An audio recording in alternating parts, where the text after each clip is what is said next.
to be able to talk about crime victims issues. It is my pleasure to introduce Polly Lawrence. Polly, don't stand up.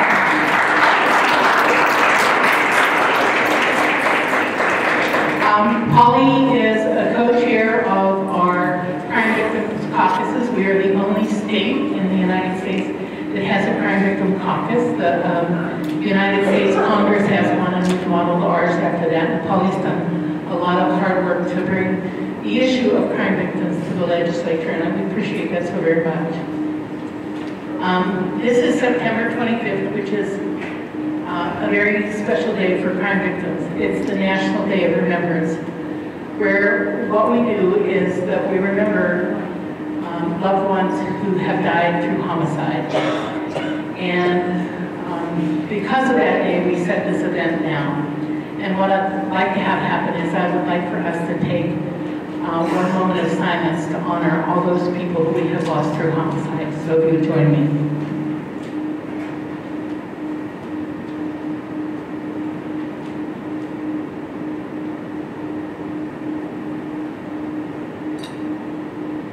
Thank you. And if I could introduce Sean, I'm going to swing this around so people from the audience can talk to Sean. Sean Boyd is going to lead us in the questions and tell us what we're going to do tonight. All right. And start. Thank our candidates. I'm sorry, I didn't get to thank you guys. I'm really appreciative that you're here now.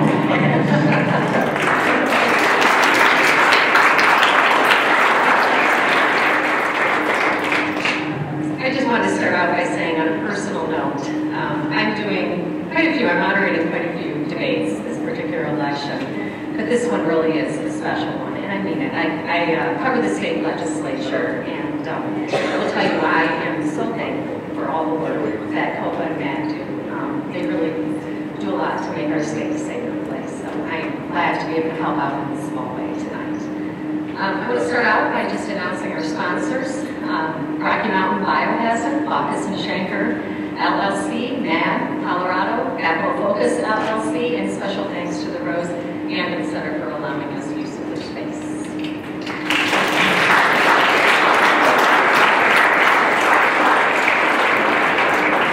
And I also wanted to just say, for those who can't make it, this event is being live streamed. The audience tonight, as some of you may know, is primarily comprised of crime survivors and their family members, victims, advocates, attorneys, and law enforcement. And 30%, a whole third, of the people here tonight share that they are crime survivors themselves. Now to our candidates. Bill Weiser is the Democratic candidate for Attorney General in Colorado. He is the Hatfield Professor of Law and former Dean of the University of Colorado Law School. He is a beloved teacher and leader in Colorado's entrepreneurial community. And Bill held senior leadership positions in the Obama administration and was appointed to serve as a Deputy Assistant Attorney General in the U.S. Department of Justice and as Senior Advisor for Technology and Innovation at the White House's National Economic Council.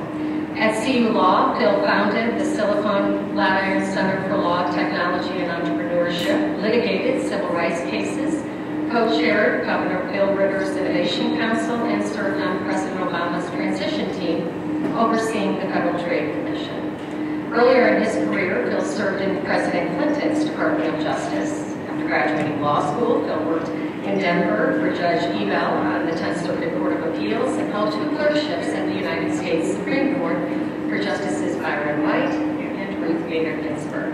Bill lives in Denver with his wife, Dr. Heidi Wald, and their 2 children. Welcome, Bill.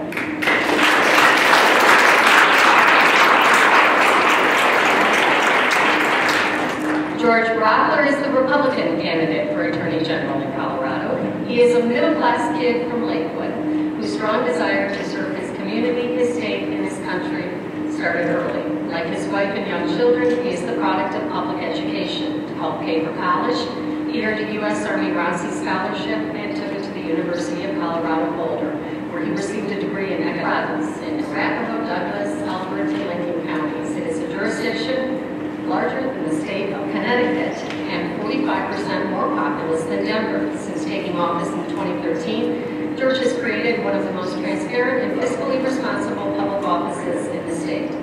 As a member of the U.S. Army Reserve, George has been mobilized to active duty twice since 2011 and most recently served as the Chief of Military Justice for Fort Carson and ultimately for the U.S. Division North 4th Infantry Division in Tikrit, Iraq. Currently, he is a colonel in the Colorado Army National Guard, serving as a legal advisor for NORAD Northcom. As Attorney General, George will put Colorado first, represent the entire state, not just Denver, keep our communities safe, defend Colorado's Constitution years, and like other parents, their proudest achievements are the 4 ever active children. And attending on behalf of Jared Polis, the Democratic candidate for Governor of Colorado, is Mike Johnston. He was a public school teacher and principal and education advisor to President Obama.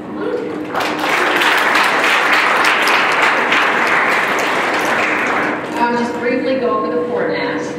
After opening remarks, which are going to be limited to 3 minutes each, I'm going to start out with a few questions. Then we're going to head out to the audience.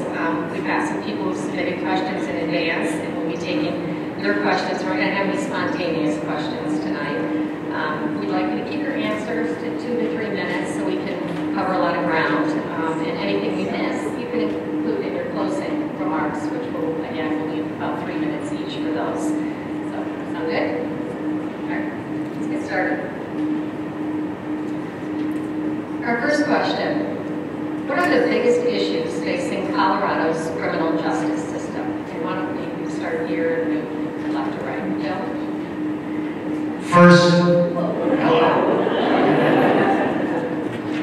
First, yeah, you can't hear me, right?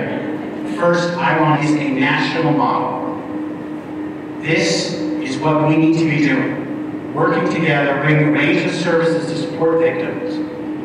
Because when we in Colorado work together, we can address important challenges. Can I be heard without the mic? No? We need the mic? I'll work with the mic, although it does appear to calibrate unevenly, so I'll roll with that. What I also want to say is you all, who I know many have suffered, you inspire me. I was talking with Lonnie earlier. Lonnie and Sandy lost their daughter. And they've taken that pain and they've turned it into supporting other victims and supporting it into a criminal justice system that keeps us safer, preventing crimes by advocating for gun safety is fundamental to what we need to do here in Colorado. Because after the tragedy that cost Jesse's life, we passed common sense gun laws. I want to be an Attorney General who defends and enforces those laws. I believe in them. I want to work to improve them. We need to ban gun stops because weapons of war don't have a legitimate civilian use, and we need a red flag law. I also want to make sure we're addressing opioids and drug addiction as a public health matter. And after we've been a lawsuit against pharmaceutical companies whose lives of people made a bunch of money and now need to be held accountable, we'll use that to support drug treatment so we can prevent crimes from happening. And number 2, we've got years for stealing appears. We manage our criminal justice system. We keep putting more and more people in jail and prison. And we need to ask, is that the best outcome? I want to bring that leadership, that collaborative solving, to support victims like the Rosanna Center does, to address gun safety, and to bring more sense of innovation in how we look at criminal justice. I've got a 3-part blog post on it. This is a crucial issue. We're going to have a forum on Friday because we can do better here in Colorado, working together to make our system work for everyone. Thank you. Great, thank you all so much for having me. Yes, I'm like the person with no dance partner up here, so I will just be debating myself on behalf of Jared. Thank you. But no, in all seriousness, just a little bit of context about me and then about my role here to support Jared. This is, like Sean, I'm helping Congressman Polis in a number of issues around the state. This is the one that I really asked to come to if he couldn't make it, because I've had the chance to do a lot of work with the folks at NAD and the folks at COVA through my term in the state Senate. And this has been a major part of my life over the last decade. My wife is a district attorney here in Denver. She's now the chief of the juvenile division. We spent a lot of time in special victims units, so I have spent a lot of moments sitting in the back of courtrooms watching 14-year-old girls on the stand testify about the worst night of their life in front of a room full of strangers. Or every one of my kids' birthdays, we get a birthday present still from Amanda Jones's mom, because even though Amanda Jones was killed in a drunk driving accident, my wife tried that case, and since they don't have any daughters left, they send birthday presents to our daughter every year as the one that they still feel connected to. So we live in every part of our own personal life, in and around families who are fighting through the hardest thing they ever thought they'd face, and then finding a way stronger through it on the other side. So I'm grateful to be a small part of this event tonight. I did get the chance to debate this topic with Jared about 100 times over the course of our time together, so I also know very well where he stands on this, and I think what he would work toward, I think, in the next 4 years. And I think the most important issues are, how are we going to make sure that Colorado has a criminal justice system where both we can make sure that we're using the state's money wisely, so we're not putting people in jail that really have mental health needs, or people in jail that really have drug addiction needs, or people in jail that really are poor and ought not to be paying 6 months in jail because they couldn't spend $150 to cover bail. But that we ought to be taking more seriously those crimes when we have someone who has committed homicide, who has committed serial sex assault, who has committed armed robbery, where there are real victims that have real crises and real traumas. And I think that part of the criminal justice system is as important as the places where I think we're potentially over-criminalizing. And what people in this room know is we have to be able to attend to both. And so I think Jared's commitment and mine is to say, yes, let's find a way to build a more just and more efficient and more effective system.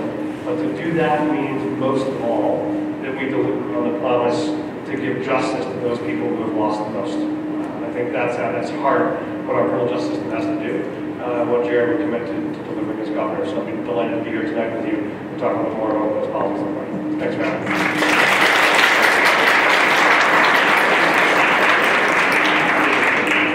Thanks, Mike. George, you're up. Good evening. Thanks for coming. My name is George Brauchler. You heard that lengthy bio. If I thought you were going to read every word, Sean, I've added a lot more stuff, really cool stuff that I left out. Listen, I think the greatest challenge to the criminal justice system, and that's the question that we have moving forward, is how do we do better at achieving justice while minimizing these constant swings of this pendulum back and forth over trying to over-incarcerate versus hold people less accountable than they might otherwise be. Now, look, I've only been doing this about 24 years. And I've been doing it from every angle of the system. I see faces that I have been working with for almost 2.5 decades around this room. I've been a prosecutor in Jefferson County where I learned what it meant to represent the underdog, what it meant to stand up for people who didn't seem like they had any power or any voice in this system. I was fortunate, and I say that in a professional way, to be asked to handle the cases that grew out of the Columbine massacre, to do the mock cross-examination of the victim in the Kobe Bryant case to try to get her battle-tested and ready to testify in that horrible rape case. And then over the course of the time, I've also been a defense attorney representing a grandmother who was overcharged by the office I represent right now. I beat my own office in trial. How awesome is that? And then I also had the horrible obligation, the honor, to stand up for our community here when a guy walked into a movie theater at the corner of 225 now and tried to murder hundreds. Now listen, this system is far from perfect, but it is the best system that's out there. And our struggle needs to be to figure out how to continue to give voice to victims, while at the same time stretch those very precious dollars to make sure that the people that we're incarcerating and holding accountable are the people that are most appropriate for it. I gotta tell you, we need to spend more on the mental health piece. We need to spend more on the addiction piece, and those are things that we work towards even in our own jurisdiction right now. But the thing I'm afraid of as a prosecutor, the thing I'm afraid of as a justice seeker, is that there are victims out there that we don't know about yet because they don't feel like they're heard by this system. They don't feel safe coming forward, whether it's for immigration issues or their stereotypes about law enforcement or the man. Those are the people that I worry about at night when I go to bed. Who aren't we serving? And if we're not getting to hear from those victims, then that means we're not holding the bad guys accountable either. And that makes all of us less safe. So as we move forward through the rest of this evening, and this will be great, I hope that all these questions will help flesh out how our experience, our thoughts, our policies move forward to provide you with an Attorney General who will give you the best representation, not just for Denver, not just for Boulder, but for all victims across the state. Thank you.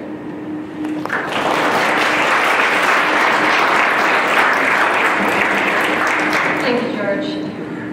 The next question, which you kind of have touched on in your answer to the first question, but specifically, what are the biggest issues that you perceive facing crime victims in Colorado? And Mike, let's start with you this time. So the question, for those who didn't hear, was the biggest issue facing crime victims. And I think here, the biggest challenge is if you are a victim of crime, particularly a victim of violent crime, this is the moment where you are this is the moment where you are counting on the justice system the most to be able to survive. You think about how frustrated you get when an insurance company screws you over, or how frustrated you get when you can't get the DMV to give you a driver's license in time. Then you think about, well, okay, but the most important thing in my life, if my own child got taken in my own life, in that moment, would this system prove honest enough to make sure my voice is heard and justice is taken?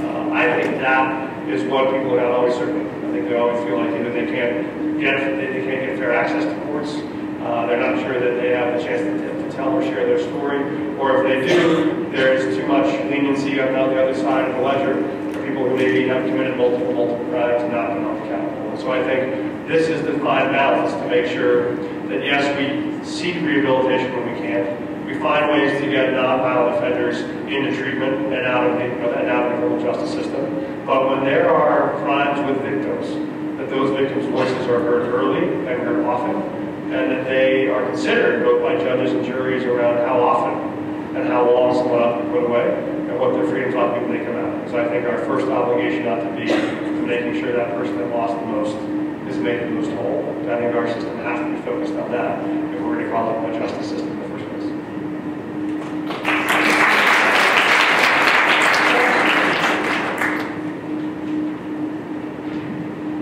I'm going to keep going off of that answer that I just finished with. Look, I think that one of the great struggles in this system right now is still trying to figure out how to treat victims with the level of dignity and respect that they deserve. But I'll say this, I think Colorado does it better than every other state I've been to, and I have taught all over the country prosecutors how to be better at what they do. We do it better here than anywhere, and yet there's still a long way to go.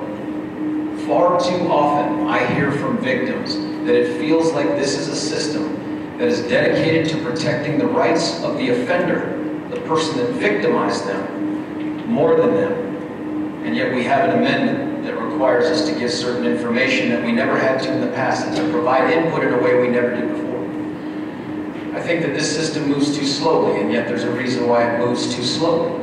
I think that it's very difficult to have a system that provides closure. I think it's a very difficult system when you have laws in place that allow one person to pour themselves behind a wheel, drive drunk, and kill 1, 2, 3, 5, and to have to go to court knowing that there's a possibility that that killer can get probation. That is not fair to those victims and those victims' families either. I think we have a transparency problem. It took a bill, legislation, that was unanimously voted on. You never get that out of the legislature. To order the Department of Corrections to provide to victims the location of their child's murderer. That makes no sense.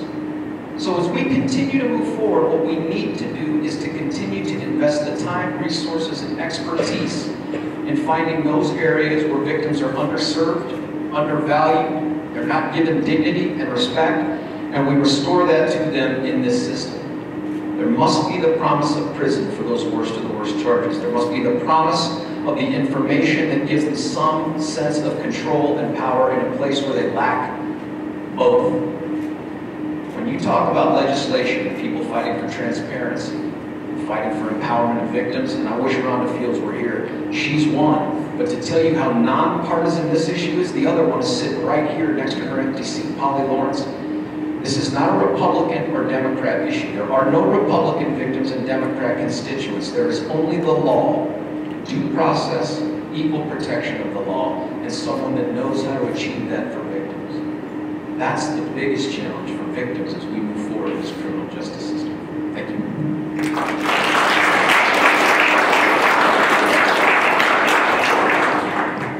Equal protection of the law is something our nation only got when we amended our Constitution after the Civil War. The commitment that a criminal justice system must treat everybody equally is not something we can take for granted. Because if you're a victim who's a woman, who's an immigrant, or a person of color, you may be afraid to come forward. Let me talk about each of those. First, women, victims of sexual assault, often can be treated themselves in a way that they feel ashamed, that they are discouraged from coming forward. We need to make sure we train and equip all across our state, police officers, investigators, with the tools so that people don't have to suffer a second indignity when they come forward and report how they were treated. There's an important sexual assault nurse examiner skill set that we need to make sure we get all across our state. So when victims of trauma come forward, they can talk to someone who's trained. That's the first way we've got to work to support victims. Second, immigrants. There are a lot of immigrants who are afraid. Under Colorado law, you can only be detained for violating Colorado law. But we're living with an environment of fear where immigrants may not know that. We need to make sure we treat immigrants legally, fairly, and humanely, so they can come testify, and someone who committed a crime doesn't get away because the immigrant was afraid to show up. And finally, people of color, who don't always trust the police, are there to support them. What we have done in Colorado with creating a peace officer standards and training program that Ken Salazar created when he was our Attorney General is to provide training to all law enforcement about implicit bias, about how to de-escalate situations. So no matter what you look like, you're not going to be afraid that the police are going to turn on you. You expect fair treatment. Ours is a journey towards a more perfect union that fulfills the ideal of equal protection of the laws. I will be an Attorney General committed to that ideal and protecting victims no matter if you're a woman or a man, no matter if you're an immigrant, and no matter your color, your skin.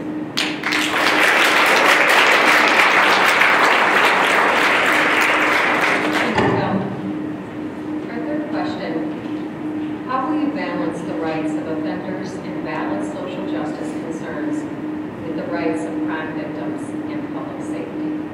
George, we'll start with you this time. The part about balancing those rights is really dictated by the things that we have written down in our Constitution and our laws and how we enforce them. As district attorney, though, I can tell you, we have spent a great deal of time and a significant amount of resources having what I believe is the Cadillac, the gold standard of victim witness units in the state of Colorado. Nobody has more victim advocates than we do. Nobody has invested more in having a crime victim compensation team that finds ways to compensate victims at a higher rate than any other DA's office in the state. There are ways to acknowledge, honor, respect, and provide dignity to victims in cases that don't shirk our responsibilities towards offenders. Now listen, there are differences in crimes and levels of victimization. Burglary is a horribly invasive crime, and it leaves you with a sense of unease, of exposure, of vulnerability. But that charge is a non-mandatory probation-eligible charge in the state of Colorado. And more often than not, those crimes are being committed in places like Aurora, the most diverse city in the United States outside of Brooklyn, by juveniles.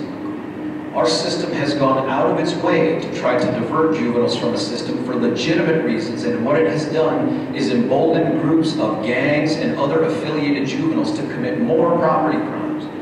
So how do you balance that need, that desire to want to keep those juveniles from wearing a permanent conviction for the rest of their lives with the victimization, the ongoing victimization of those families who counted on those homes to be their castles, to be the place that they could put their babies to sleep at night? That's the challenge for someone who has spent a career in this system working with right and wrong. I think the other thing that we need to do is we need to continue to look at crime victim compensation and how do we figure out a way to try to put people in a position where they are better than they were before the crime. And we can only do that in a limited way with things like the therapy that we can pay for. Sometimes with the lost wages that they miss from work, while at the same time holding the defendant accountable for the out-of-pocket expenses that they cause these victims. Sometimes, and this is the hardest answer, sometimes there is no way to create a good and understandable justice out of a horrible situation. There is no outcome that could be generated from the Aurora Theater case that would have come anywhere close to justice. There is nothing that you can do to a rape victim, and we call it sex assault in Colorado, that will put them in a place where they were before.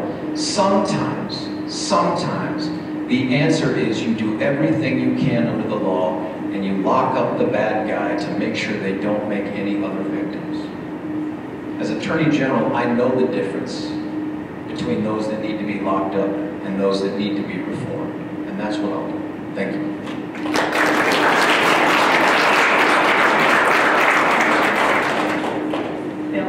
The job of the Attorney General is not to oversee the district attorneys. The job of the Attorney General is not to do the frontline prosecutions of sexual assault. The job of the Attorney General is to support and collaborate to enable our system to work effectively. And your question gets to, where is our system not working? And what's worth noting, it's often not that the balance is out of whack. It's that our system may not be working for either those who are victims of crimes or those who perpetrated crimes.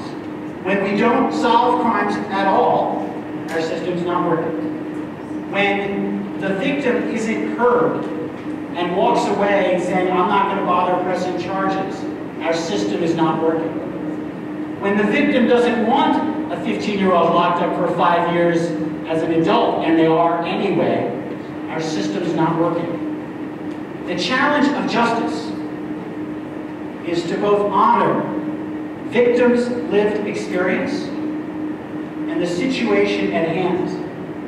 There's no categorical approach that's going to apply in every case, which is why when you look at it from a system perspective, you start by asking, do we have the tools to best serve and support victims so they're heard, so we can solve crimes? Do we have the tools to understand what is the just and sensible approach when someone has been convicted, say as a juvenile, or who might be addicted to drugs?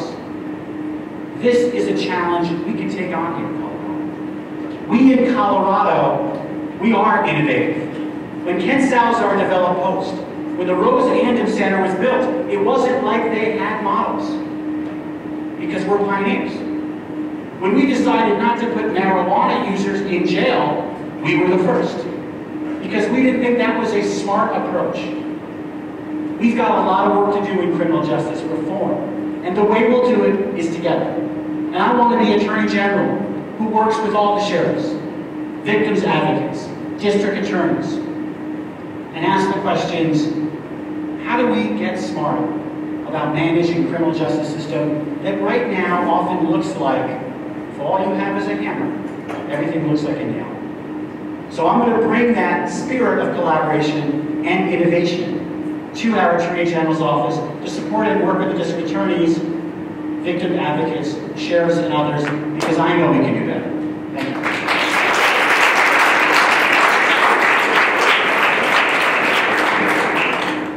Thank you. So I think this is one of the many areas in which Jared and I agree on this question, which is how do you both attend to serious issues of social justice in the criminal justice system, and how do you also make sure that you are doing right by victims and public safety? And I think there's actually a way to do both of those. One of the exciting things about criminal justice is it's one of the few places where big ideas can actually save you hundreds of millions of dollars rather than costing hundreds of millions of dollars. If you do this more effectively, you save money in places that you can use to spend money in the places we did the most, like supporting victims and families and keeping the most serious offenders in jail. So let me tell you what I mean.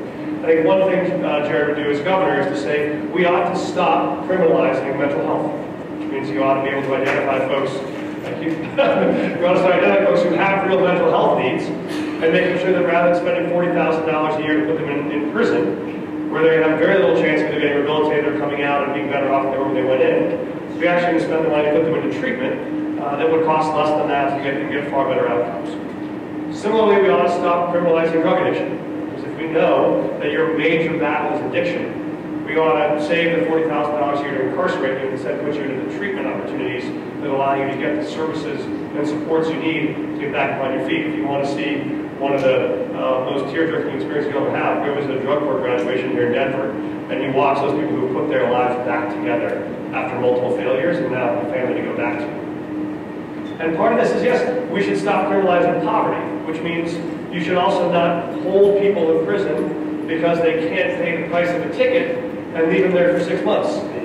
You really showed them when we spent $20,000 of taxpayer money to keep you in for a bill you owe $150. It doesn't help us or them. 6 months they can't be at home with their family, can't pay their bills, can't support their kids. And when you move away from a cash bail system like that, that allows you to say, you know what, there are some things that are not worth keeping you in jail. There are also some things for which no amount of money ought to be able to buy your way out. The other side of that bail reform is if you are being held on a serious violent crime, whether it is a sex assault and a kidnapping or a first-degree murder, I don't care if you're a billionaire, you ought not to be able to walk out of that courtroom because you had the money to be able to put it on the table when you walk out. So I think these kind of balances say, yes, in some places we ought to use money more wisely and do what's going to get us a better outcome, which is give people mental health support, give them drug addiction support, make sure that they're not spending 6 months in jail on a $50 ticket. But we also want to say there are values that are deeply held about public safety and victims' rights, which is if you've committed one of the most heinous crimes, we shouldn't ask how much money you have. We should ask how deep the crime was that you committed and how serious our commitment is to get justice for you before we let you walk out the door. So I think that would be the balance.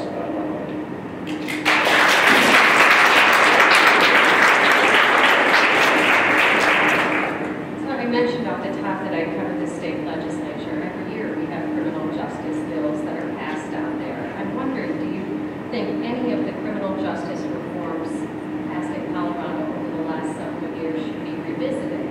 And if so, specifically which ones? We'll start with Bill. So we are a work in progress in criminal justice reform. And many of the efforts that are recent are still playing out.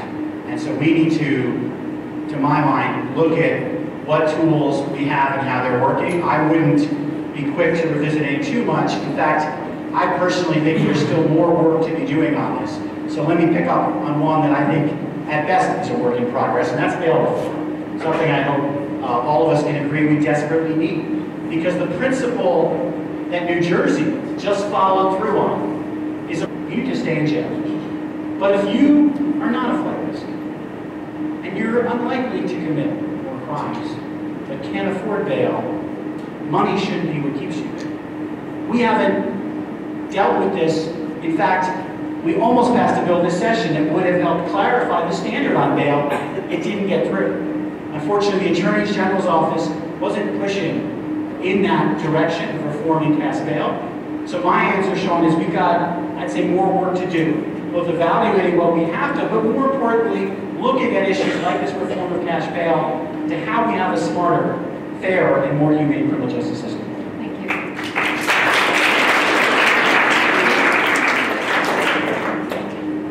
So I'll name two, and one of them I will be, Jared and I have not talked about this question, so I'm going to give you my answer, and you can ask Jared if he agrees. I think the one is, I do think there is still some work, and I know Matt is working on this and we've made progress already. I was proud to work with Matt on the original felony drug driving bill 3 years ago, which was to finally say you ought not to be able to drug drive 6, 7, 8, 9 times and still walk away with a slap on the wrist. So people ought to see jail time or prison time if you have more than 3 of those. I think there was some concern that the way it was being implemented, there was a possibility people would actually get lighter sentences by avoiding the 4th charge and otherwise. So the goal was to give prosecutors a tool they could use in those instances to make sure there were real consequences for repeat drunk driving. I would listen to Fran and others if there's ways to still improve that, but I think that's one to be revisited. The other one I would mention that I've worked with some of the folks in this room on, which has not passed, which I think should pass, is, I think there's some questions later about DNA, is about what do we do to actually better solve cold cases, particularly cold case sex assaults. And what we know is that one of the most predictive fact patterns for people who commit sex assault is they have previous misdemeanor convictions of either child abuse or domestic violence or prostitution. And so what we know is you look back over history and there are moments when we have people who are in custody at DPD for a child abuse or domestic violence case have been convicted of that charge. But we do not take DNA samples on those convictions. So I think there ought to be moments where there are a small set of enumerated crimes that we know have the capacity to predict of more serious crimes where you can take, at the point of conviction, DNA samples to help solve those cases on things like sex assault. I think we have to do everything we can right now to make sure we're committed to that. I think we know there are victims who are not being protected and we are creating more victims because we're letting those folks walk away. So I'd like to see an agreement reached that would allow us to take common sense steps to solve those cold cases.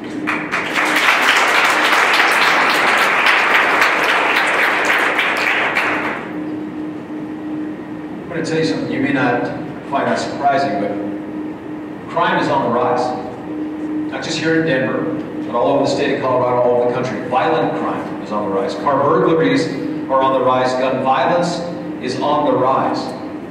And yet while we talk about all these things that we want to look at in terms of bail and bond reform, we talk about probation and parole and all of these laudable rehabilitative efforts, what we struggle to do here is to recognize that our only metric cannot be how many people are in jail or prison. That can't be the only metric because that gets us a bail system that we have right now that tells judges you cannot keep someone in jail or give them any type of bail or bond of a monetary value if there is anything least restrictive. Because here's how that turns out. Do you know that recently, every single district attorney in the state of Colorado, all 22 of them, took a 1-week snapshot of all the new felony cases that they filed. And in 1 week in the state of Colorado, that was 1,200 felonies, really 1,198. But you know what else they discovered? 51% of them were committed by people who were on bail or bond, probation, parole, or community corrections. That is 51%, 600 felonies, many of them felonies that involve victimization.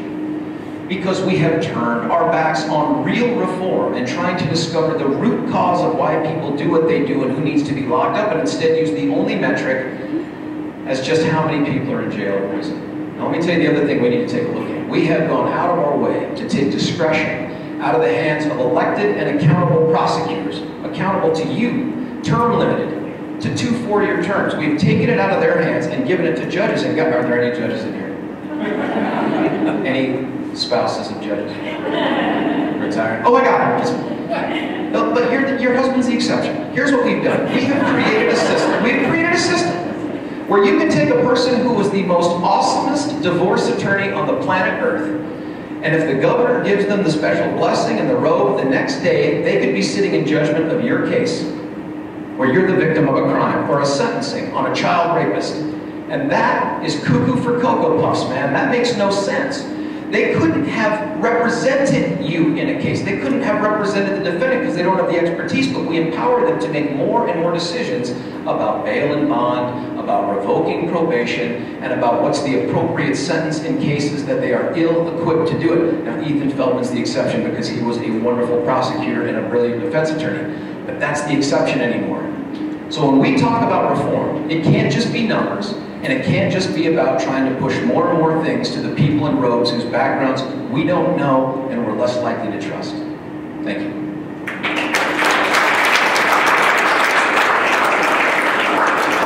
I want to take some questions from the audience right now. And again, we've got some people who submitted questions in advance, and I'd like them to come up one by one and ask their questions. Who wants to be first? All right, Nancy.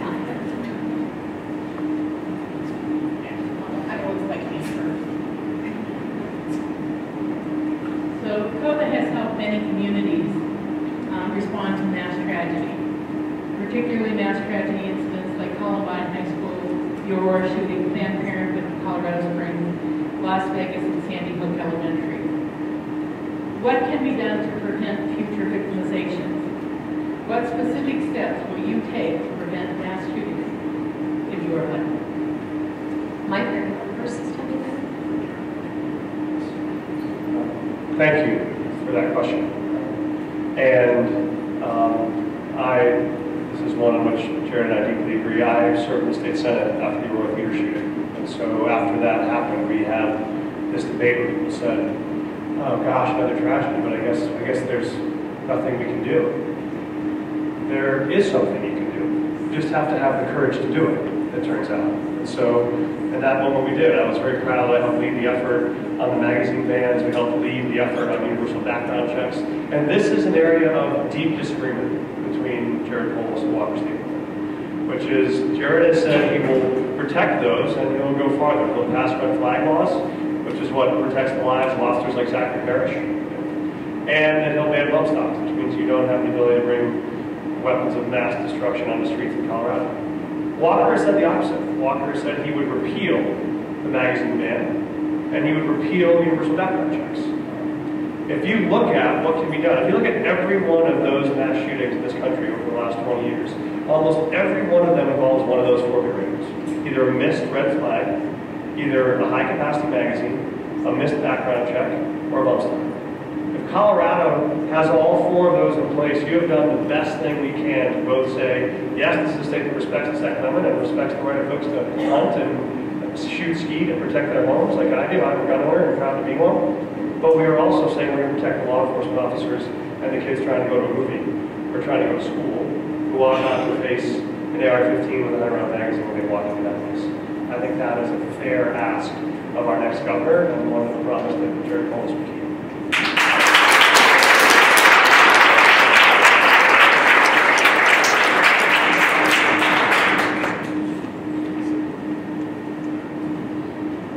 This is an issue that's bigger than just the mass shootings. On the last day of last year, I remember laying in bed thinking that the biggest decision I was going to have to make was whether I was going to do pancakes or waffles for the kids. I was summoned out of bed to go to the back of a movie theater at the corner of University and County Line, just over that border between Douglas and Arapahoe. And at the time I was driving over there had been 4 Douglas County deputy sheriffs who had been shot by someone with significant mental illness and armed to the teeth. And they were talking about the rescue of the one that they couldn't get out, a guy named Zach Parrish, name may be familiar to you. Zach Parrish, and they didn't know this, had been murdered in cold blood in that apartment. And as we stood there and they had sent in the SWAT team to take care of the ongoing threat, they pulled out the different pieces of what had been this attempt to get this disturbed man the help that he needed. I stood there with 2 other sheriffs, good Republican sheriffs, Dave Walter and Tony Spurlock, and talked about what are we doing? Because the status quo is not acceptable. And you should ask any politician that. Are you satisfied with the tools that law enforcement has to deal with these issues? And if they tell you yes, they don't just disagree with you on a political level, they disagree with our reality right now. And that reality is that we have no tools in place to address the dangerously mentally ill on the street. And we know they're out there, and we know that they're armed, and we struggle to figure out a way to keep those 2 things from intersecting and resulting in mass murders. I have had a career that has had the fortune or misfortune, depending upon how you look at it, to be associated with 2 of the biggest mass murders in the history of this state, the most notorious in this country. And if you had said 15 or 20 years ago, 2 of the worst will take place in the sleepy suburbs of southern Colorado, we'd have all said, that's crazy, that's never going to happen here, that's somewhere else, that's not us. But it is here, and it can happen again. I'm here to tell you that the #1 thing we need to do is to attack the mental illness that goes untreated on these streets and to arm these law enforcement officers with the tools to address it. That 72-hour mental health hold rule we have right now is fake. It is fake. That standard that requires imminence before they're a threat to themselves or others is a fake standard that is unachievable. Story after story of sheriff's deputies, police officers, taking people who, if they had access to weapons, would kill themselves or others, taking them to an emergency room because there are no other options, and only watching an hour later those emergency room docs cutting them loose because they don't have the resources or the ability to keep them. If we're going to answer the problems that are far bigger than just a mass murder or just firearms, but all the violence that flows from untreated mental illness, then what we have to do is change our law, and we have to put money money into the mental health resources that law enforcement demands to keep us safe and to get those people help. Thank you.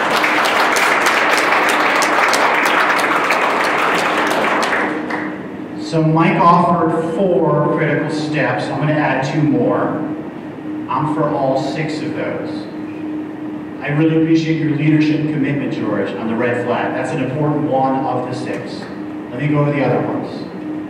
We need a background check law. The one we have has kept guns out of many people who shouldn't have them. In fact, some people, there was a warrant for their arrest, and they got arrested trying to get a weapon. That law is being challenged by the NRA. The job of defending and enforcing that law, our Attorney General. We need someone who believes in that law. We talked about the magazine ban. That would have saved lives at that shooting. We need to defend and enforce it. Bump stocks, we've talked about, we've got to add that. We also closed the gun show loophole. We have to defend and enforce that. And finally, people can still buy, without background checks, weapons from surrounding states. We need a nationwide background check system that works effectively like ours does in Colorado.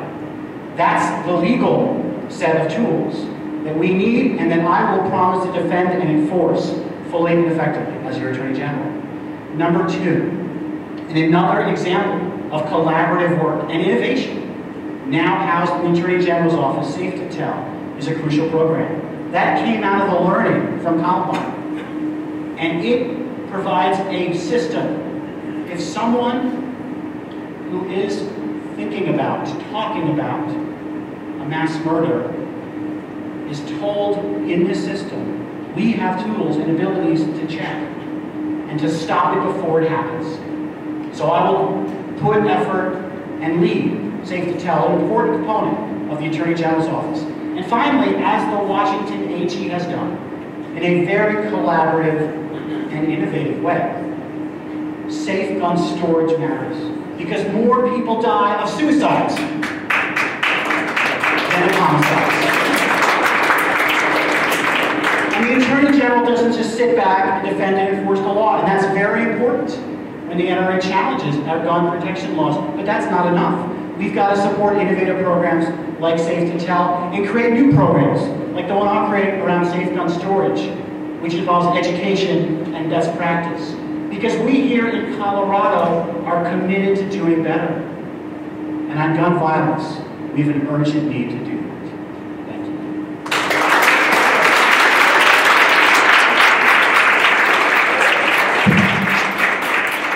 Do you have a next question from the audience?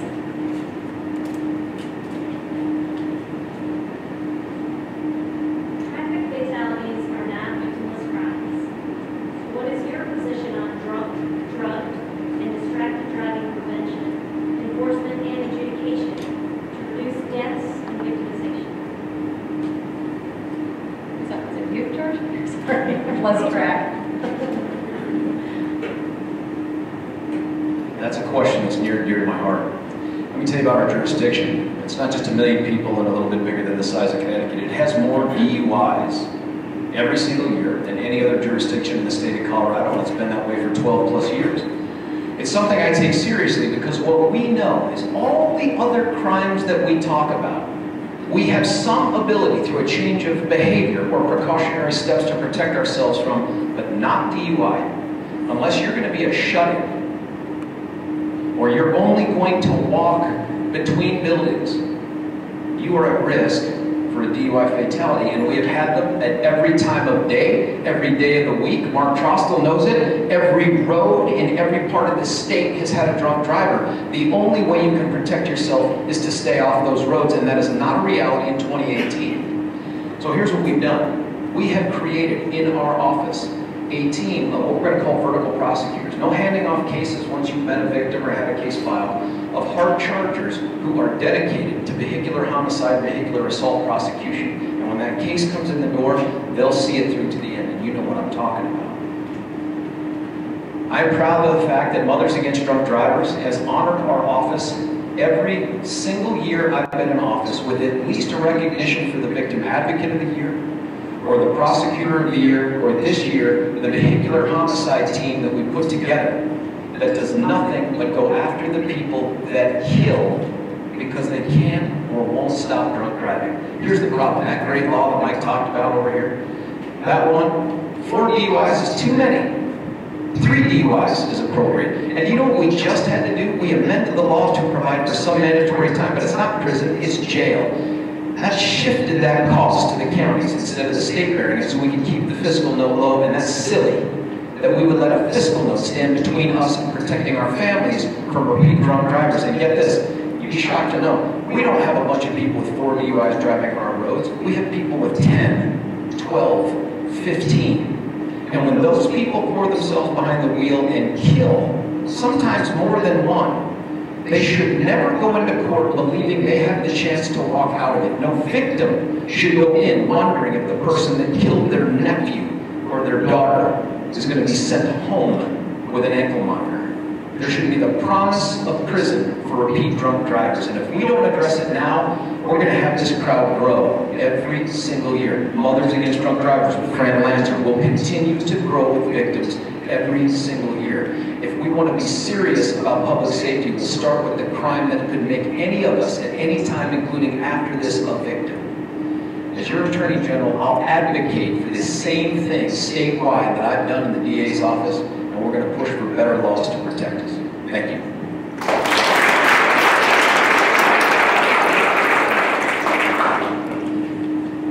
First, let's acknowledge what Matt has done. There was a time when drunk driving wasn't even considered a crime. Your leadership has focused attention on a crucial and important area where there's still more to do. I'd love to see George continue his great work as a district attorney on these issues.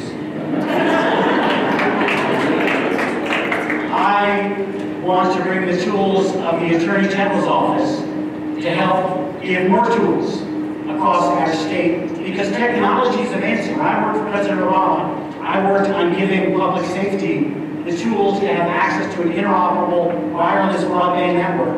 So smartphone-enabled apps could address a range of issues. We can do smartphone-enabled breathalyzers so that every single law enforcement official has access to critical tools. We also need to recognize it's not only drunk driving. It's driving under the influence of marijuana. And it's driving while texting. Amy Howard is here with us. Is someone who reminds us that texting while driving is almost what 20 years ago driving while intoxicated was. Not a victimless drunk driving, to driving while high and driving while texting. We need the tools that law enforcement can have to diagnose what's happening in the field. And then we need the right laws on the back end that says this is serious. And all of us need to be a part of this effort. We are living in the age of Uber and Lyft. Nobody ever should drive drunk. The campaign was friends, don't let friends drive drunk. Friends call an Uber when someone's intoxicated. We need that commitment, that urgency. It comes from a multiple of approaches. And what the Attorney General brings to this is the systemic perspective of all those pieces and leadership to make sure the tools are provided and used to protect people the way we must. Thank you.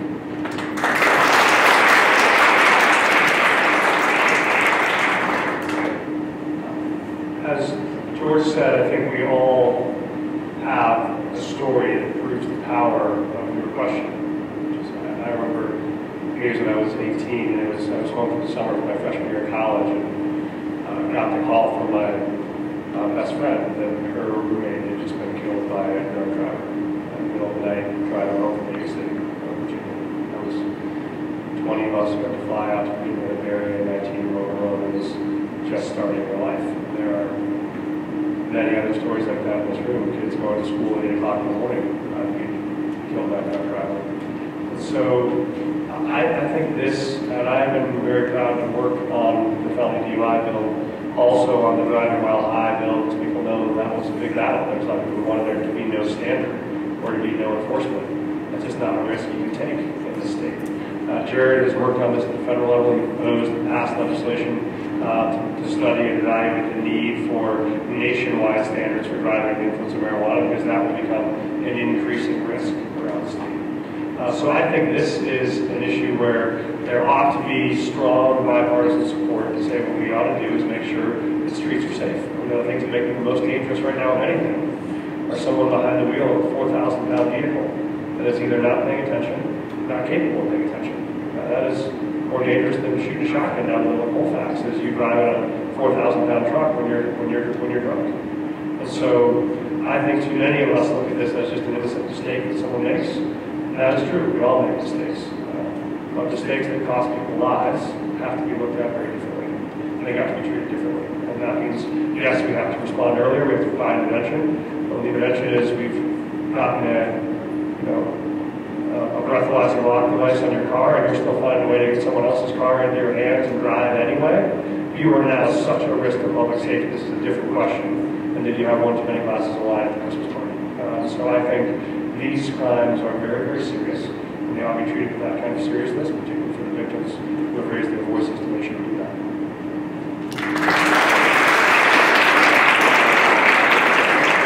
Let's our next question. Here we go.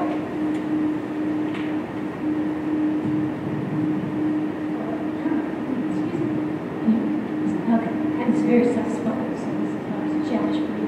My name is Nancy Feldman, and I had the honor of working at the Division of Criminal Justice for many years. And I tell you that as a lead-in to this question, which is that we have struggled with having victim representation on many of our statewide boards. That includes the Colorado Commission of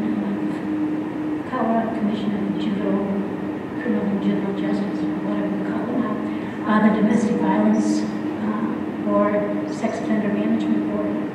And we need real leadership in making sure that victims have a place at the table, have a voice, and can be a part of changing the criminal justice system.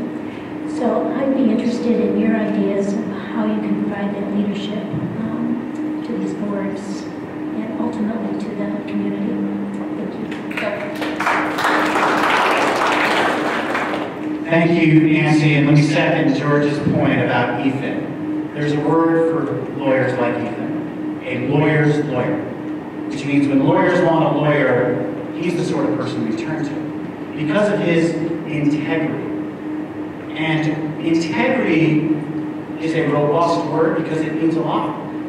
It means that you pay attention to victims when you think about criminal justice. Ken Salazar, another lawyer's lawyer, had that type of integrity, asked a friend of mine to be his domestic violence advisor. That hadn't existed before in the Attorney General's office. But that was a perspective that he valued, and I will too.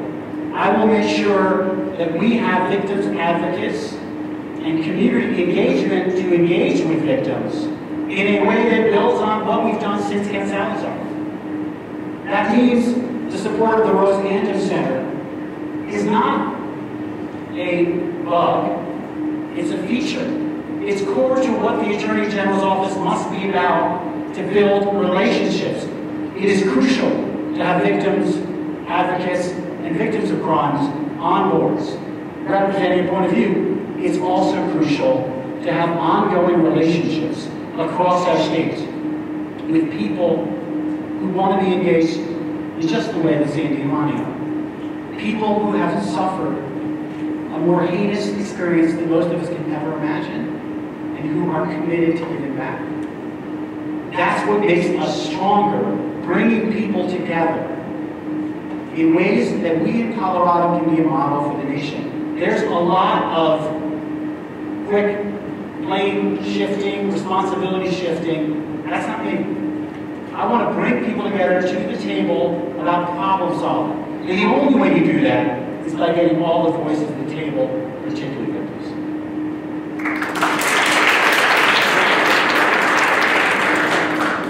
Thank you for the question. One of the things you find whenever you're trying to solve a hard problem is you want to convene stakeholders. So You're meeting stakeholders on healthcare. You have doctors and nurses and insurance providers and patients. When you're meeting stakeholders about criminal justice and the justice system, yes, prosecutors have something at stake, and defense attorneys have something at stake, and foundations who are supporting criminal justice have something at stake. There's no one, by definition, who has more at stake than the family of the victims. They have everything at stake. And so I would argue, in this conversation, they ought to be the first ones at the table. And they ought to be at the head of the table. And they ought to be the first ones to speak and the last ones to speak. Because the rest of us are trying to ultimately just build a system that serves them. But they ought to be able to have the first and the loudest voice. I think that is something that Jared has worked hard to listen on. I've worked hard to listen on. When I was in the Senate, I started a citizens cabinet where on any policy issue I could just convene regular citizens to advise us on issues about criminal justice. You get lawyers who come from both sides, but the people who would stop the room anytime the conversation got hard were the family members of the victims. So let me tell you what it's like to live through this moment in court, or to live through this moment in a parole hearing, or to get this call when your daughter's murderer is going to be released. I think those are the voices too few policy leaders here, and the most important place to hear that are on those boards and commissions where their voices are loudest. I think that's got to be a critical part of it.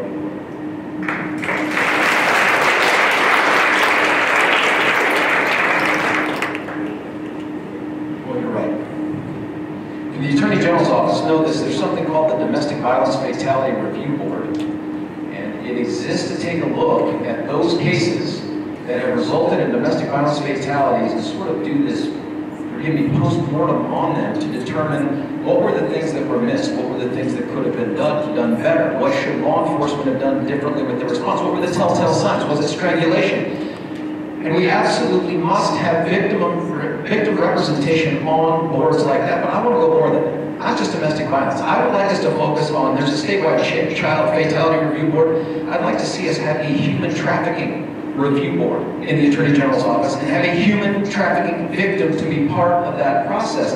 I'd like us to look at the opioid epidemic also from the perspective of a post-mortem, a review board. I want to see victims involved in everything. Let me tell you another area where we should insist on victims. How about in those judicial performance review commissions? Do you know what that is? Those group of citizen members?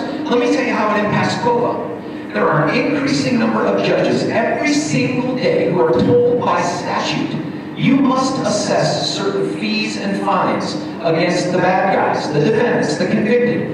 And those fees and fines go to help support COVA and victims. But do you know what? There's an increasing number of judges who, without going through the proper process, simply declare someone to be indigent on their own. They waive those fines, fees, and costs. And now this year, the 18th Judicial District, instead of dealing with a grant of $1.4 million to work with victims' compensation, we're dealing with $800,000.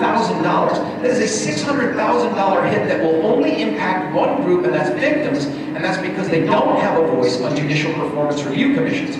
We need to have a commitment to have victims on every single aspect of the criminal justice system to have more and more input, not less and less. And that doesn't take a change in the law, it takes a change in the decision makers.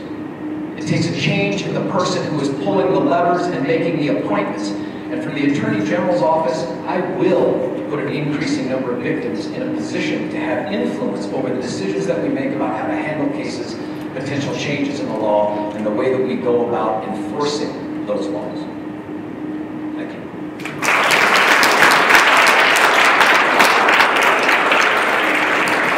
Before we get to our next audience question, I want to follow up on a question that kind of ties into what you've been talking about here. The Office of Community Engagement was created by the current Attorney General and has been very active in elevating issues affecting crime victims, particularly domestic violence, sex assault, and human trafficking. What is your plan to continue the presence of the Attorney General's office in the crime victims community? Sure. Let me step on this one. I assume you didn't read it. It is an AG question.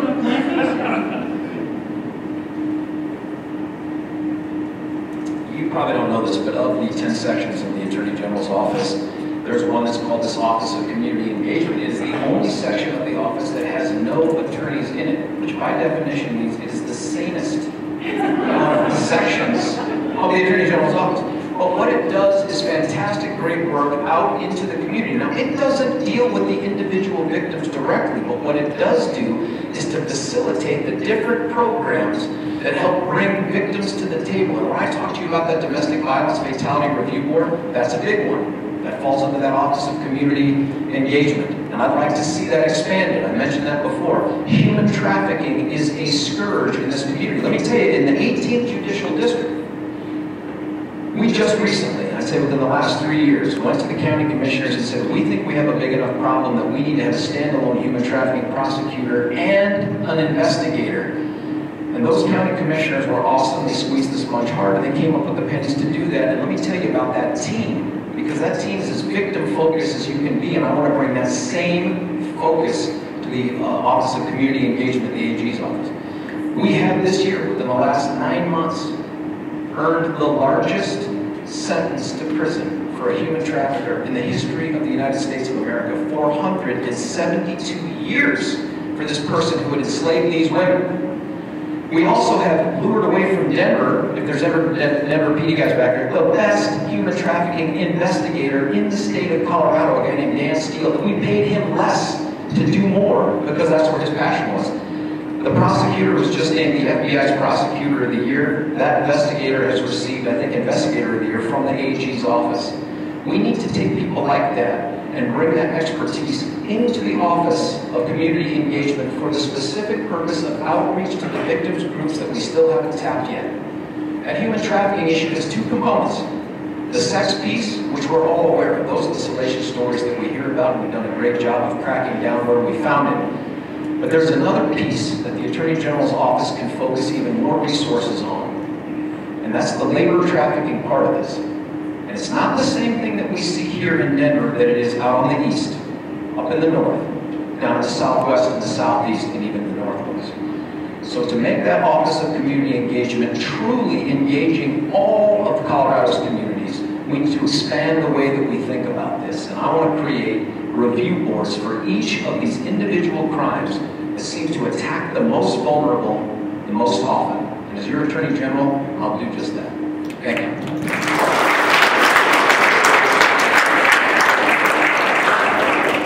This Office of Community Engagement is a fabulous example of the collaborative, innovative leadership that we need from our Attorney General's office. And I am absolutely committed to expanding honest and important work. What we need from this office is not just more people in the office.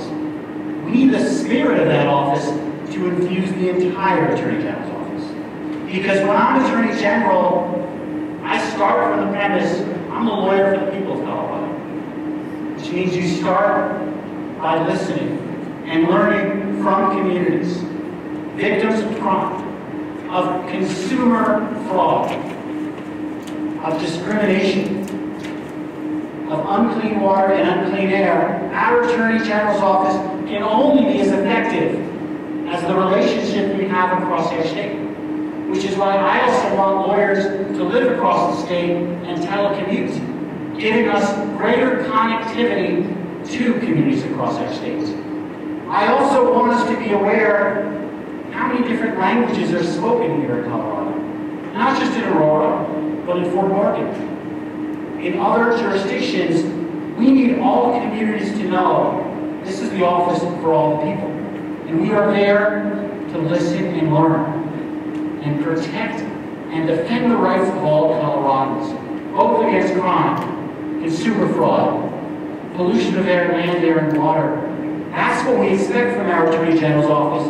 We need a critical office of communication and more importantly, a philosophy of communication. That's what I'll do as your Attorney General.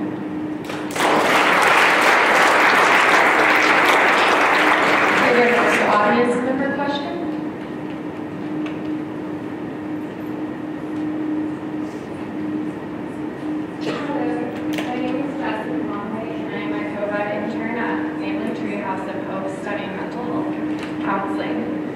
Question was submitted by Pam Lively, whose daughter Angela Cipolla was murdered over 5 years ago. Her case is a cold case. What resources will you dedicate to DNA and other advanced forensic technology to solve cold cases like Angela's?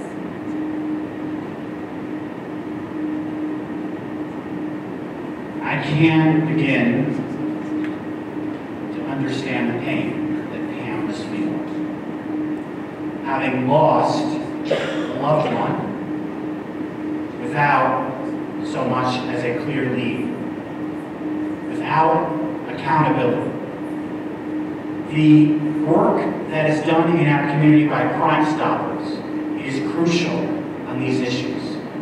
We have greater technology today to help crowdsource solutions. So to get to your question, the first step, we need to empower, support, celebrate work of Crime Stoppers. We need to ensure that more people know about these unsolved cases, because they're not called to the victims. They're not called to the survivors.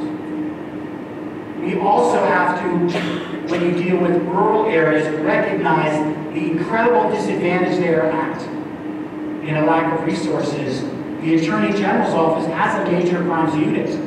The purpose of that unit is to support rural areas. I'll make sure it's used to that purpose to help provide resources to address those communities.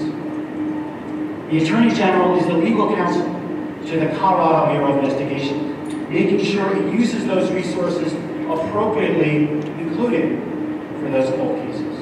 And finally, in terms of thinking about what are the tools we can develop, the Attorney General plays a unique role, working with all the district attorneys and sheriffs, looking for paths forward, because sometimes that technology can be a lot more cost-effective when you purchase it at a broader level. That was the idea behind this initiative I worked on for President Obama to improve public safety and first responders. I'll bring that same approach when it comes to the tools we need to address cold cases. Thank you.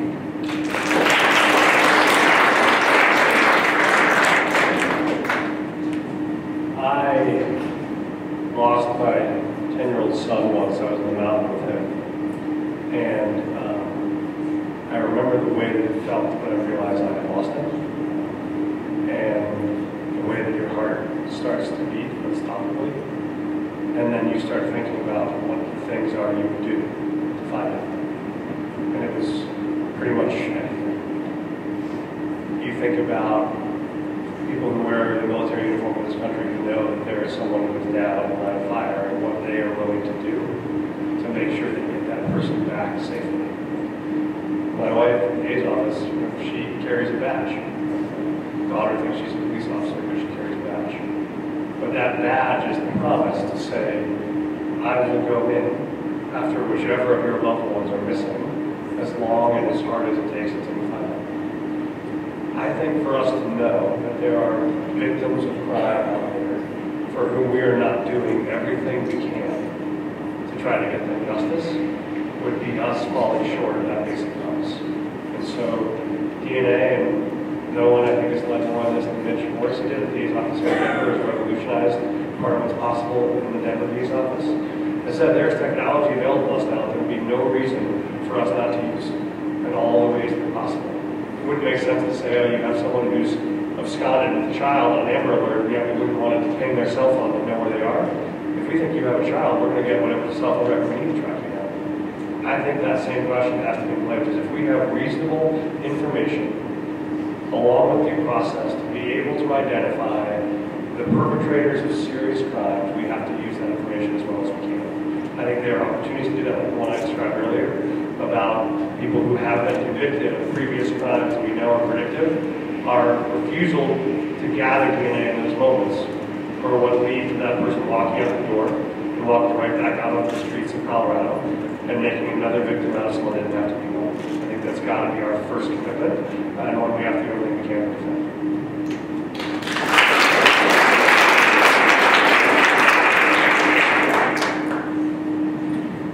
34 years ago, out in Aurora, Bennett family had just gotten done celebrating their 7-year-old's birthday. They had mom over, and brother over. They had presents, they had cake, and when they said goodnight, mom left and the garage door was open, and she came back the next day because the family that worked together saw that no one from the family had come to work that day. She went into the house to find that her son had been bludgeoned to death at the base of the stairs. She dared not go upstairs. She called law enforcement, and they came to find that his wife, too, had been sexually assaulted and bludgeoned to death in her bed. The 7-year-old also sexually assaulted and bludgeoned to death on the floor, and the 4-year-old bludgeoned not quite to death. It was 34 years ago. The police at that time didn't have the tools we have now or the technology we do, but they had the smarts to seize up the carpeting under the 7-year-old and preserve it. And some years later, as we progressed with DNA, they developed a profile, and they were able to send that profile into something called Polis, which is a national database of DNA. And then when Nevada joined the rest of the modern planet in collecting DNA and testing their inmate population, they found one name. And it matched not only that triple homicide, but another homicide in Jefferson County that had gone unsolved for those same 34 years. That's the power of DNA. For 34 years, that mother, that brother, dealt with that gaping hole that had been bashed into their lives with no hope of closure, no sense of justice.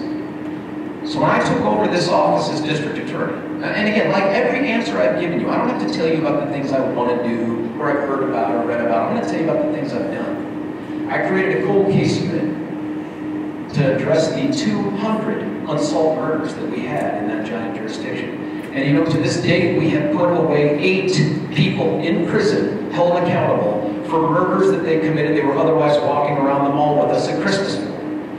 But it's bigger than that.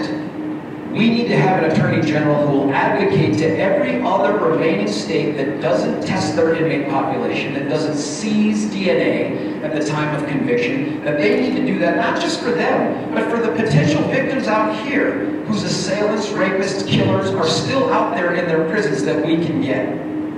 Now, let me tell you something else. CBI is a poor substitute for this. CBI wasn't designed to do DNA for the whole state, so they're slow, they take forever. So starting tomorrow, we're opening our own regional crime lab in the 18th Judicial District to focus on DNA, not just to help us catch the bad guys who've gone uncaught so far, but to exonerate those who deserve to be exonerated.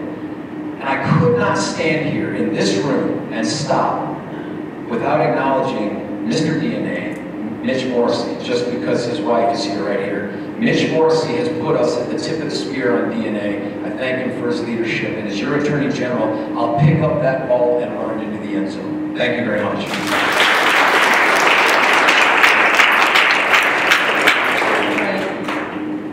I forgot to give you guys an opening statement. But we have time for closings. So, Bill, if you want to take it, start. 3 minutes. Thank you for joining us for a very important discussion. And what's important to know is what the work of an Attorney General can do on the issues that matter to victims of crime. It's a leader of a system who can bring collaborative spirit, community engagement, and an innovative mindset to say, how do we do better? How do we start by listening and learning from victims? How do we ask, what are our goals for a system that's smarter and more effective? Because the way our bail system is working right now often leads to unjust outcomes. If someone is sitting in jail and is waiting, and is waiting, and is waiting, they will then offer sometimes to be released for time certain. That's not justice. That's someone, as Mike put it well, who is being criminalized for being poor because that person has never been given due process of law. What our bail system needs to reflect is the humanity, is the common sense and the values that our state is proud of. What we need to do is defend the concept of equal protection, which means for women who are victims of sexual assault, they're treated respectfully and fairly by law enforcement, with the benefit of sane nurses. For immigrants, that they're not afraid, and they know they won't be detained outside of a valid reason, and that we want them to testify in court. And for people of color to know that we're going to do our best to identify police officers who are fired in one jurisdiction and make sure that other jurisdictions know about that conduct so they're not rehired. I'll build that into the Peace Officer Standards and Training Program because that doesn't exist right now. George is doing lots of great work. As a district attorney, I'd love to see him continue that work. What I want to do is the work that can only happen from the Attorney General's office, including advocating against gun violence. Because we need an Attorney General who's not 1 for 6, but 6 for 6 on the important steps we can have to lead on gun safety. We need one who is committed to safe to tell, committed to safe gun storage, and protecting against the possibility of crime. When it comes to dealing with those who are addicted to drugs and opioids in particular, we need a humane system that gives people drug treatment. I'll take on the pharmaceutical companies to get the money we need to deliver that, because that's what our Attorney Generals to do, stand up for the rights of all Coloradans, and that's what I'll do as your next Attorney General.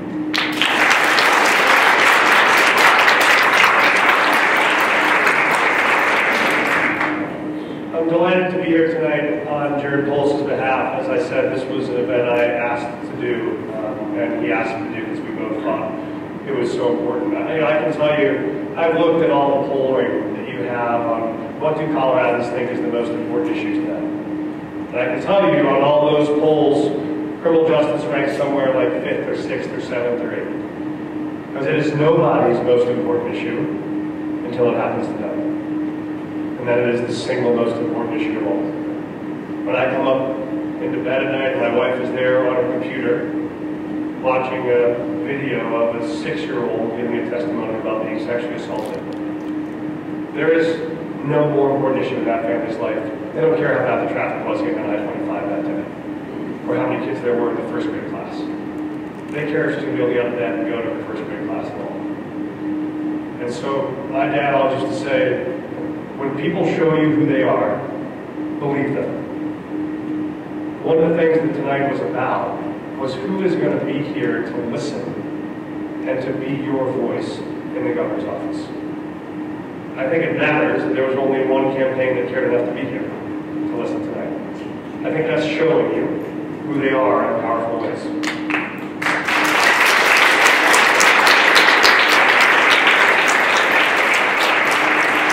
So there are a lot of policy issues that matter tonight. Yes, it is going to be really important that you have a governor that's committed to keeping the gun safety protections in place that we have now and doing more. It's going to matter a lot that you have a governor committed to stopping the criminalizing of poverty and mental health and drug addiction. And it's going to matter that you have a governor who's going to listen to the voices of crime victims to make sure the single most important voice in this story is always the table. That is the partner you will have in Jared Polis. That is why the stakes of this race are so high. And that is why I am here to ask you to support him in November. So he will be there to support you for the next 8 years to come. Thank you so much for having me.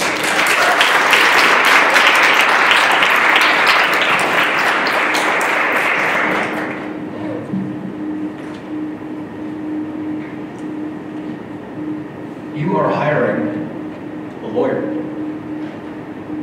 You're not hiring just an administrator. You're not just hiring a leader, although I've done all those things. You're hiring a lawyer. And tonight it was to hire a lawyer who understands best how to protect victims and advance their cause, and not a local level, not a theoretical level, but at a state level. So what you should demand to know is, who are you in here? And what have you done? What experience do you have? And I tell you, I am the son of one of the chief investigators for the Office of Civil Rights, a woman who fought for the little guy her entire life, put herself, with our family's help, through law school, not to become rich like we had really hoped, but so that she could do wills and powers of attorney in hospices for AIDS patients who died because she fought for the little guy. And she created a son who grew up believing and fighting for the little guy. And I haven't just been a prosecutor standing up for victims.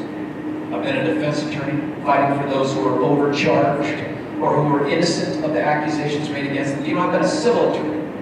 Not just as a civil defense attorney, but as a civil plaintiff's attorney, standing up for people who are injured by drunk drivers or killed by drunk drivers.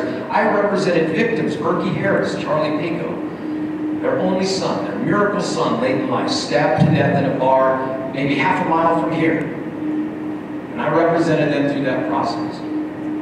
I have done everything you could possibly imagine to advocate for a client, for a victim, at the municipal, state, federal, and military level.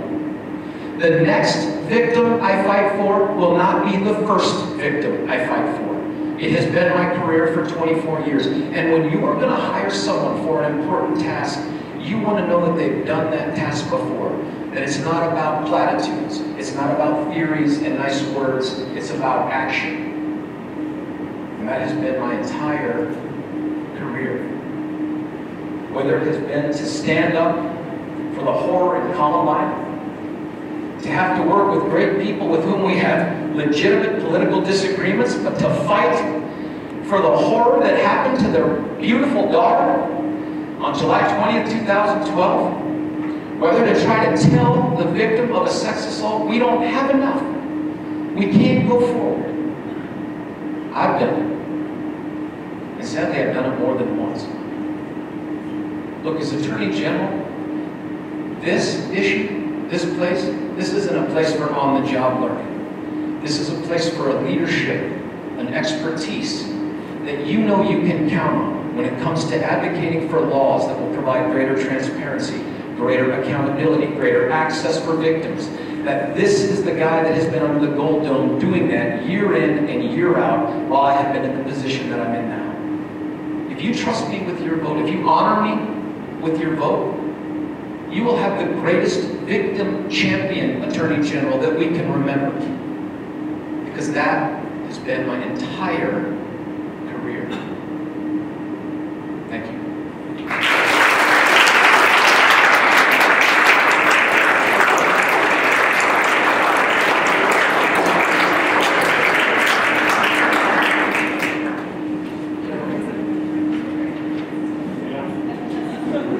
Is there cake?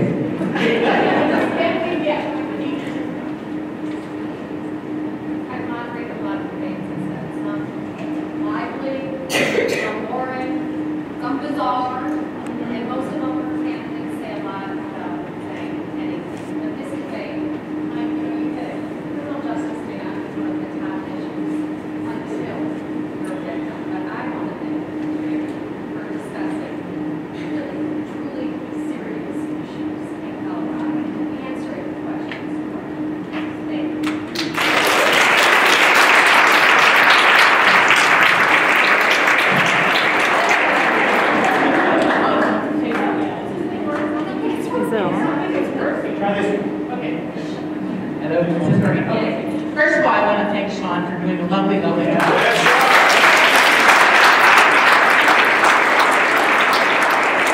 And I also want to thank you for giving up an evening to be here to listen and ask questions and have concerns. That's something that's near and dear to my heart. And the last thing I'd like to say is that oftentimes in a political arena, you don't have good choices. And I go home tonight with my heart soaring that we have good choices of people, men, who want to bring the voice of crime victims to the top. So thank you very much.